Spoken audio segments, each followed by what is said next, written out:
என்னடா இது பெருசா பெரிய வகையான புழு ஓட்டம் ஒன்று எட்டி பார்க்குது கருப்பா. இவ்வளவு மோசமான உருவத்தை நான் இது வரைக்கும் பார்த்ததே இல்லையே. என்னதுன்னு நைஸா திரும்பி பார்க்கலாமா? டேய், என்னடா அது சாமிய? டேய், நான் பொய்யெல்லாம் சொல்லலடா, உண்மையாலம் தான் நான் சொல்றேன். பார்த்தண்டா, உன் பொண்டாட்டி தாண்டா அது. அங்க அவன் கூட தனியா பேசிக்கிட்டு இருந்தா, அப்புறமேட்டுக்கு தனியா போனோட பக்கத்தால வந்து கேள்ற யாராவது கேட்டுற போறாங்க தம்பியே. டேய், என் பொண்டாட்டி எடுக்காது டி, உனக்கு தெரியுமா? அன்னைக்கு கூட தான் உன் பொண்டாட்டி வேறவங்க கூட பேசிக்கிட்டு இருந்தா, அதை நான் பார்த்தேன். நீ என்ன சொன்னா நம்பவா போறாத? ஆனா நீ நம்ப மாட்டேன்னு எனக்கு தெரியும். இருந்தாலும் நான் பார்த்தது தாண்டா கம்னாட்டி.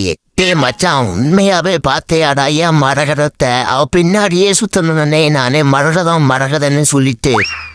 அப்படியா? அப்ப ஏன் பொண்டாட்டி பத்தி சொல்றியா? அப்ப எப்படி இருக்கும் எனக்கு மண்டையா?